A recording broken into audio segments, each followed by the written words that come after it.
아멘. 하나님과 친밀하라. 오늘 이 새벽에 또 살아가는 세월 동안 하나님과 친근히 하게 되기를 바랍니다. 여호수아서 22장 5절 말씀에 하나님을 사랑하라. 하나님을 사랑하라. 그 하나님을 사랑하는 자는 누구냐? 하나님과 친근히 하는 자다. 그러면서 하나님을 섬기는 자다. 오늘 하나님과 아주 가까운 그런 교제가 오늘 이 새벽에도 있게 되기를 주 이름으로 축복합니다. 욥기 37장은 이제 엘리후의 최후 진술입니다. 32장에서부터 37장 6장에 걸쳐서 엘리후가 갑자기 나타나서 요압에게 설교조로 공박을 하는데, 이제 37장은 네 번째 논정인 36장에 이은 37장 네 번째 논박입니다.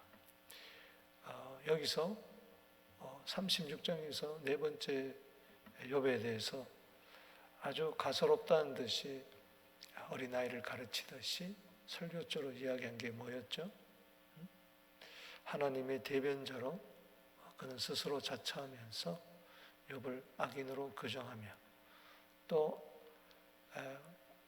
작은 물방울 하나가 안개가 되고, 또 구름이 되고, 비가 되고, 또 큰 천둥 번개가 나타난 그 하나님의 자연 세계를 아주 시적으로, 문학적으로, 논리적으로 표현을 하면서 짐승도 이 자연 세계에 대해서 다 아는데 나는 왜 알지 못하느냐 하는 식으로 그렇게 이야기를 했죠.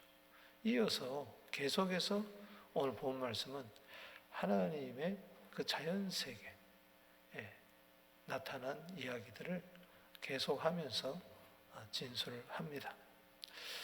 오늘 본 말씀 36장에 이은 네 번째 이 논정인 최후의 엘리후의 진술, 이 세 부분으로 나누어지죠.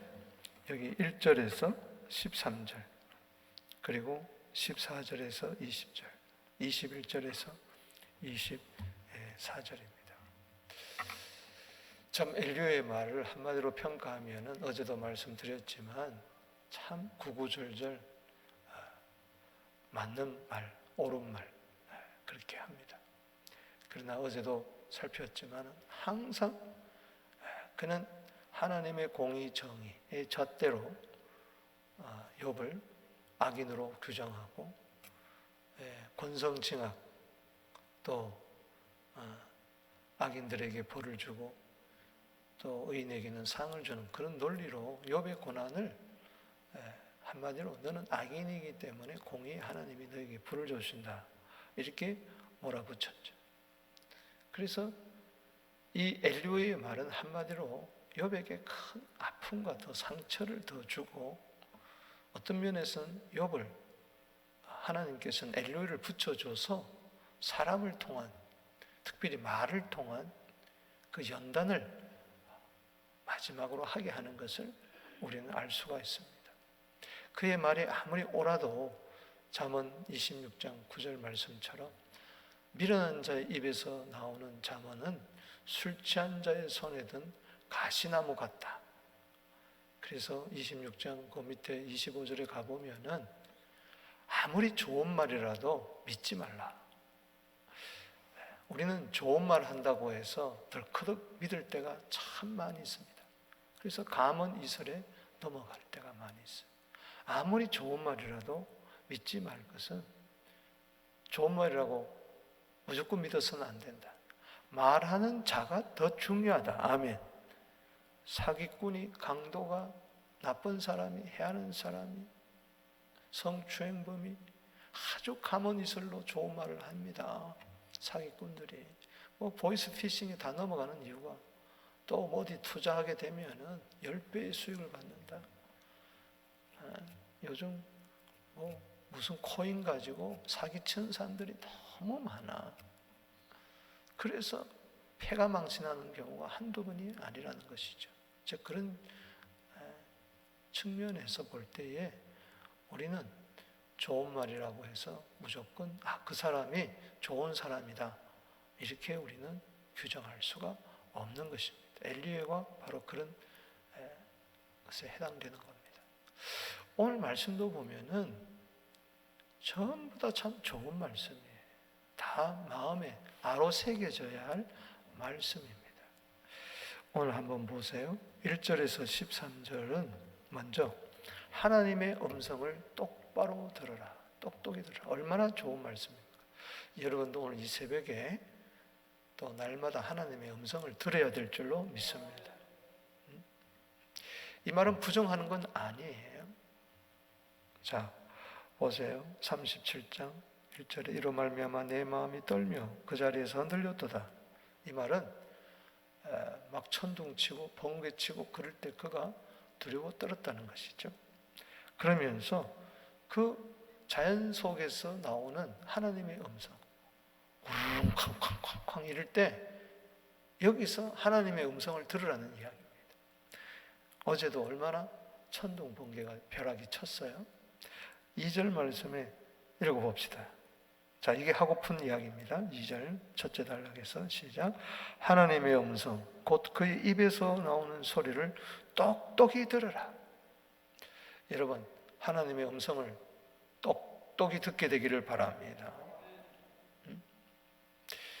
이 밤은 밤에게 말하고 낮은 낮에게 말하고 이 온 우주간간에 들리는 소리 없어도 우리는 하나님의 음성을 들을 수가 있죠. 하물며 번개, 천둥 속에서도 하나님의 음성이 뭘까 듣는 자세는 상당히 중요한 자세입니다. 3절의 소리 천하 펼치며 번갯불을 땅 끝까지 이르게 4절에 음성을 발하시고 위험찬 소리로 천둥을 치시며 그 음성이 들을 때 번개를 멈추게 하느냐. 5절 읽어봅시다. 시작. 하나님은 놀라운 음성을 내시며 우리가 헤아릴 수 없는 큰 일을 행하시는도다. 여기 2절, 5절까지 계속 음성, 소리 들어야 됩니다. 그런데 우리 가장 중요한 음성은 하나님의 말씀입니다. 할렐루야.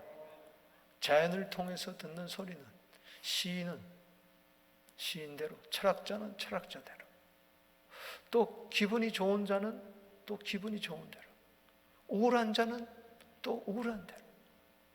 어떤 사람은 비가 오면은 우울증이 도지는 사람이 있고, 어떤 사람은 비가 오면은 아주 아름다운 시어가 생각이 나는 사람이 있고, 그게 다 달라요. 우리는 자연을 통해서 우리도 하나님의 음성을 듣지만은 중요한 것은 하나님의 말씀을 통하여 들어야 될 줄로 믿습니다. 아멘이십니까? 마태복음 4장 4절에 사람이 떡으로만 살 것이 아니고 하나님의 입에서 나오는 모든 말씀이다. 그걸로 산다. 오늘도 온 우주관건에 들리는 하나님의 음성뿐만 아니라 여러분들은 하나님의 말씀을 오늘도 음성으로 듣고 오늘 승리하게 되기를 주 이름으로 축복합니다. 그 음성은 헤아릴 수 없는 큰 일을 하는데 6절 이하는 명령을 말합니다. 명령의 음성. 그래서 땅에 내리라 하시며 적은 비도 큰 비도 내리게 명령하신다. 그래서 뭐 동면의 세계를 이야기하며 짐승들도 동면하는 걸 이야기하면서 일을 사람들이 손에 표를 줄 때 이건 봉한다는 겁니다. 봉인을 당할 때 막 겨울에 뭐 일을 할 수 없을 그럴 때 하나님이 그걸 또 깨닫게 하고, 또 짐승들은 땅 속에 들어가고 8절에 막 폭풍, 북풍, 얼음, 구름 이런 걸 통해서 하나님은 명령한다. 표면에 있는 자들에게 12절에 명령한다. 그러니까는 그 명령, 특별히 이 천둥 번개를 통해서 하나님의 명령 소리를 들으라. 그렇게 이야기를 하는 것이죠. 두 번째 단락에서 14절에서 20절은 하나님의 오묘한 일을 깨달으라. 자, 첫 번째 단락에서 뭐예요? 하나님의 음성을 똑똑히 들으라. 그다음에 두 번째 단락에서는 14절 읽어봅시다. 14절 시작. 욥이여 이것을 듣고 가만히 서서 하나님의 오묘한 일을 깨달으라. 참 얼마나 좋은 말입니까? 이 말은 첫 번째 단락에서 하나님의 음성을 들으란 말은 욥은 너는 하나님의 음성을 듣지 못하고 있다. 가축도 듣는데 너는 왜 못 듣느냐 이야기고, 두 번째 단락에서는 하나님의 오묘한 일을 깨달으라. 이 말은 욥이여 너는 하나님의 오묘한 일을 깨닫지 못하고 있다는 거예요. 어리석다는 거죠. 무지하다는 거죠. 이미 이야기한 것처럼 다른 장에서 15절에 보면은 16절 17절에 그대가 아느냐 아느냐 아느냐 세 번이나 이렇게 이야기하는 것은 욥이 알지 못한다는 거죠. 하나님 이런 것들에 명령하여 구름의 번개로 번쩍거리게 한 것을 그대가 아느냐? 그대는 겹겹이 쌓인 구름과 완전한 지식의 결함을 아느냐? 땅이 고요할 때 남풍으로 말미암아 그대의 의복이 땅바닥을 그대가 아느냐? 사람이 어떻게 다 완전히 알겠어요? 그래서 몰아붙이는 거죠. 알지도 못하면서 말하지 말라. 19절에 우리가 그대에게 할 말은 그대는 우리에게 가르치라. 우리는 우리의 아도나이 알지 못하겠노라. 내가 말하고 싶은 것을 어찌 그에게 구할 수 있으라. 삼켜지기를 바랄 자가 어디 있으랴 하면서 하나님의 오묘한 일을 깨달아라. 그렇죠. 깨달아야 되겠죠. 예수님께서도 마태복음 15장 10절에 듣고 깨달아라. 음성만을 듣지 말고 깨달아라. 음성을 들었다면 깨달아야 되겠죠. 당연한 이치죠. 깨닫지 못한 자는 짐승도 깨닫는데 짐승보다도 못한 거죠. 시편 49편 20절에. 오늘도 성령이 교회들에게 하시는 말씀을 깨닫게 되기를 바랍니다. 아멘.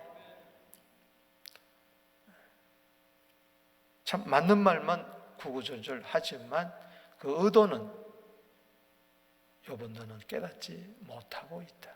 고난의 의미조차도 너는 깨닫지 못하고 있지 않느냐 그 이야기죠.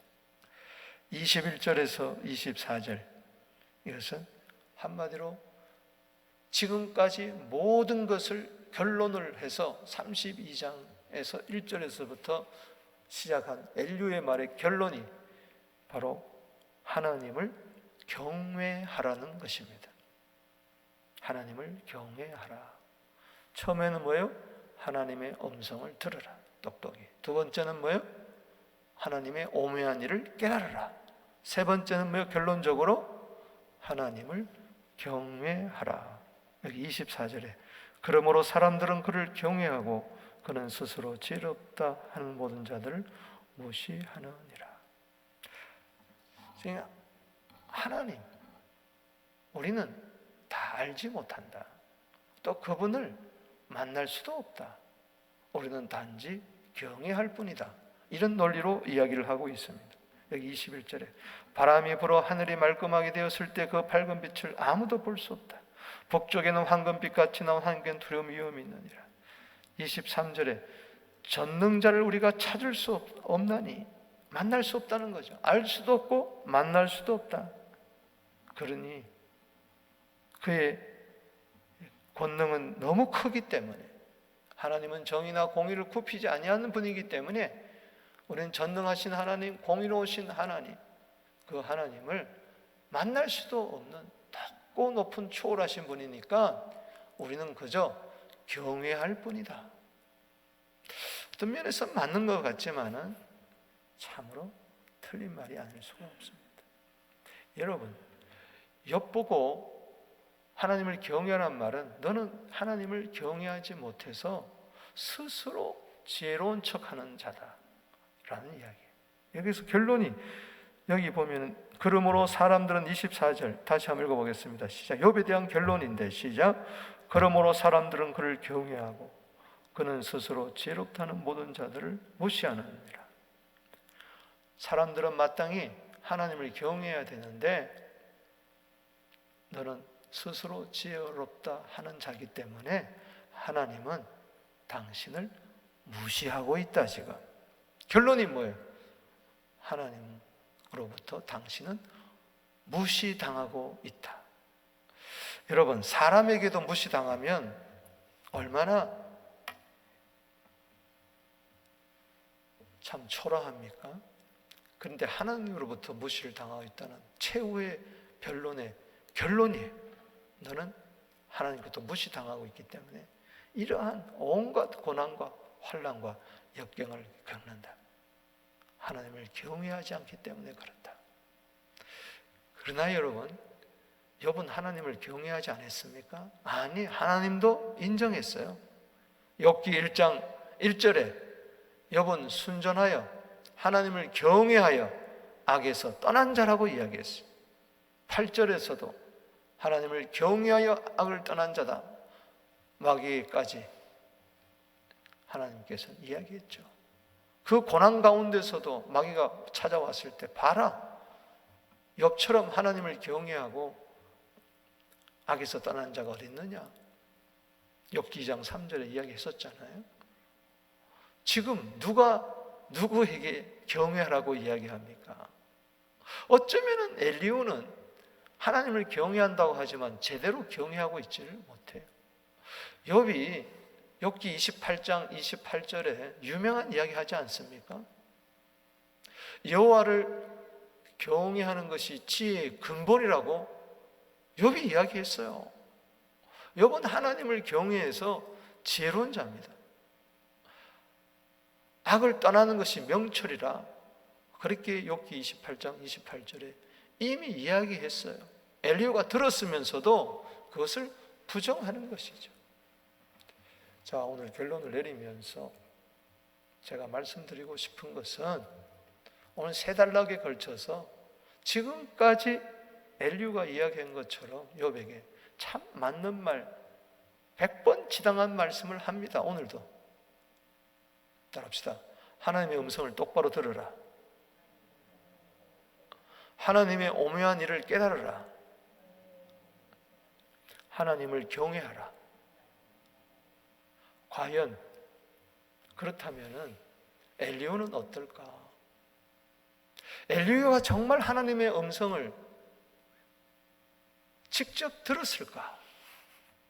그의 마음에 천둥 소리가 울리는 것처럼 하나님의 음성이 들렸을까? 하나님의 오묘한 일을 그가 정말 깨달았을까? 하나님을 온전히 사랑하면서 하나님을 존경하면서 과연 경외를 했을까? 저는 아니라고 봅니다. 그냥 지식적으로, 그냥 교리적으로 이야기하는 거죠. 목사가 하나님의 음성을 들으세요 하면서 본인은 진작 안 들을 수도 있고, 하나님의 오묘한 일을 깨달으세요. 그래서 자기는 깨닫지를 못하고, 하나님을 경외하세요, 경외하세요 하면서 진작 자신은 경외하지 않는다. 서기관과 바리새인. 그래서 저들의 말은 듣지만은 저들의 행동은 본받지 말라고 예수님도 말씀했잖아요. 좋은 말이라고 그 사람이 좋은 사람은 아니라는 것이죠. 오늘 엘리후에 향해서 오늘날 너무 종교적이고 너무 교리적이고 너무 전통적인, 그리고 너무 신앙이 삶과 전혀 상관이 없는 그런 논리적으로만 생각에만 머무르는 신앙인이 누구냐? 바로 엘리후입니다. 엘리후 보세요. 그 속에는 하나님 생각하면은 어떤 생각이 드느냐? 두려움이 있었어요. 하나님, 전능하신 하나님, 공의로우신 하나님, 지혜로우신 하나님을 이야기하지만 특별히 전능하신 공의로우신 하나님을 많이 이야기합니다. 그러나 그 속에는 하나님 사랑에 대해서 32장에서 37장까지 단 한 번도 없습니다. 단 한 번도 하나님의 사랑에 대해서 이야기한 적이 없어요.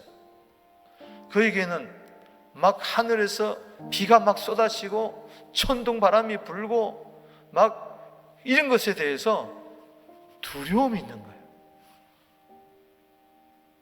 경외를 해도 막 두려워서 내가 하나님을 제대로 알지 못하면 난 벌 받을 거야. 저 벼락이 나를 관역으로 삼아서 확 쳐버릴 거야. 그러니 막 벌벌벌벌 떠는 거예요. 그건 올바로 신앙이 아니었어요. 여기 37장 1절에 뭘로 시작합니까? 읽어보겠습니다. 시작. 이로 말미암아 내 마음이 떨며 그 자리에서 흔들렸도다. 막 천둥 번개가 치면 막 숨는 거예요. 벼락 맞을까 봐 막 두려운 거예요. 나름대로 피내침을 세워놓고 이 천둥 번개가 지나가도록 결정적인 증거를 보여드리겠습니다. 스스로 말하는 걸 보세요. 여러분, 이 엘리후의 결정적인 잘못은 뭔가 하니 그의 신앙에 하나님과 친근한 게 없어요. 하나님과 친밀함이 없었다는 거예요. 하나님과 구체적으로 만난 경험이 없는 거예요. 그냥 지식으로만 하나님을 섬기고 있었어요. 이게 문제였어요. 여러분, 하나님과 친근히 하는 것은 무엇보다도 하나님과 깊은 사귐입니다. 할렐루야. 그 사귐은 기도에 있는 줄로 믿습니다. 거기서 만나는 거예요. 기도는 구하고 찾고 두드는 가운데서 하나님을 만나는 겁니다. 아멘. 거기서 주의 음성을, 나에게 하시는 말씀을 듣는 거예요. 19절 보세요. 자, 19절 20절이 오늘 엘리후를 한마디로 이 사람이 이런 사람이구나 우리로 하여금 알게 하는 겁니다. 주위에서 하나님에 대해서 많이 이야기하고 하나님의 공의에 대해서 특별히 많이 이야기하더라도 19절 20절을 보고 그 사람을 평가해야 됩니다. 보세요. 19절 시작. 우리가 그에게 할 말을 그대는 우리에게 가르치라. 우리는 아둔하여 아뢰지 못하겠노라. 이거 뭐냐? 나한테 한번 이야기해봐라. 우리는 아둔하여 아뢰지 못하겠노라. 너는 기도한다고 하는데 우리는 하나님께 감히 아둔해가지고 아뢰지 못하겠노라. 어디 하나님이 감히 어느 존전이라고 그 어미하신 하나님 앞에, 그 거룩하신 하나님 앞에, 전능하신 하나님 앞에, 공의로우신 하나님 앞에 어디 감히 거기 가서 아뢰겠느냐? 우린 그렇게 못한다. 이건 신앙이 아니에요. 하나님을 지식적으로만 알 뿐이에요. 기도가 없는 것은 신앙이 아닙니다. 아멘이십니까? 아뢰야 돼요. 할렐루야. 오늘 은혜의 보좌 앞에 담대히 나와서 아뢰게 되기를 바랍니다. 벌벌 떨면서 율법 시대처럼 아유 난 죽지 이러다가 하나님의 영광을 보는 자는 죽는다 그랬는데 20절에 시작. 내가 말하고 싶은 것을 어찌 그에게 고할 수 있으랴. 삼켜지기를 바랄 자가 어디 있느냐. 이 말은 뭐냐? 내가 말하고 싶은 게 있는데 하나님께 내가 지금 여러분도 하나님께 지금 말씀드리고 싶은 거 있잖아요. 근데 그것을 어떻게 고하겠느냐? 잘못하다가는 죄인이 함부로 기도하다가는 삼켜지기를 바랄 자가 어디 있느냐? 삼켜진다는 거예요. 하나님이 그를 확 삼켜버린다는 거예요. 네가 어디 감히 어느 오전이라고 네가 나한테 와서 어쩌고 저쩌고 미주알 고주알 아뢰느냐. 그래서 나는 두려워가지고 난 감히 기도를 못하겠다는 겁니다. 그러면서 하나님은 어떻다 저떻다 욥을 가르치려고 하니 그야말로 이게 어불성설이라는 이야기입니다. 보세요. 21절에 바람이 불어 하늘이 맑음할 때의 밝은 빛을 아무도 볼 수 없다. 여러분, 자연세계 가운데서도 하나님을 보게 되기를 바랍니다. 할렐루야. 음성 들으라고 하면서 깨달으면서 자기는 못 봤대. 22절에 북쪽에서는 황금빛이 나오는데 하나님께는 두려운 위험이 있느니라. 그저 하나님을 두려운 자로만 생각하는 거예요. 23절에 전능자를 우리가 찾을 수가 없다 그랬어요. 그러니까 여기 찾았다는 것은 만나지 못했다는 겁니다. 이사야 55장 6절에 여호와를 만날 만한 때 찾으라, 가까이 계실 때 그를 부르라고 이야기했어요. 할렐루야. 하나님은 만날 수 있는 분입니다. 할렐루야. 하나님은 찾을 수 있는 분입니다. 하나님은 볼 수 있는 분입니다. 믿음의 눈을 떠서. 아멘. 아니, 하나님도 못 만나는데 무슨 하나님의 음성을 듣고 하나님께 기도도 안 하는데 어찌 하나님의 오묘한 일을 깨달으며 하나님과 개인적인 교제도 없는데 어찌 하나님을 경외하겠냐고요. 그러니 엘리야의 말은 겉은 그럴듯하지만 32장에서 30장까지 그의 신앙생활은 엉망진창이에요. 하나님과 가까이 하는 게 없어요. 멀리서만 참 높고 높은 저 거기 하나님은 계시고 나는 낮고 낮은 이곳에 계셔서 감히 하나님께 나아가서 아뢰을 수도 없고 막 삼켜질까 봐 두려움이 벌벌벌벌 떨면서 요한일서 4장 18절에 온전한 사랑이 두려움을 내어 쫓나니, 할렐루야. 두려워한 자는 하나님의 사랑이 그 안에서 온전히 이루지 못하였느니라. 오히려 두려워하는 자에게는 형벌이 임하느니라. 아멘. 왜 그렇게 두려워했을까요? 그 속에 있는 죄 문제를 그는 해결하지 못했어요. 욥은 그러지 않았어요. 하나님을 경외하고 악에서 떠났어요. 할렐루야. 사랑하는 성도 여러분, 말씀을 마칩니다.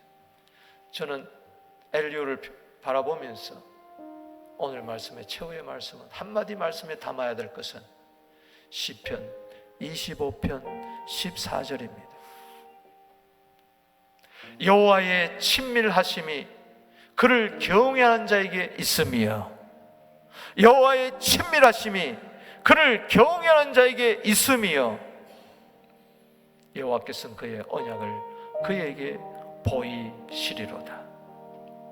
엘리야처럼 지식적으로만 하나님을 아는 자가 아니라 욥처럼 고난을 통해서라도 어떤 상황 속에서도 하나님과 친근한 생활을 하게 되기를 주의 이름으로 축복합니다.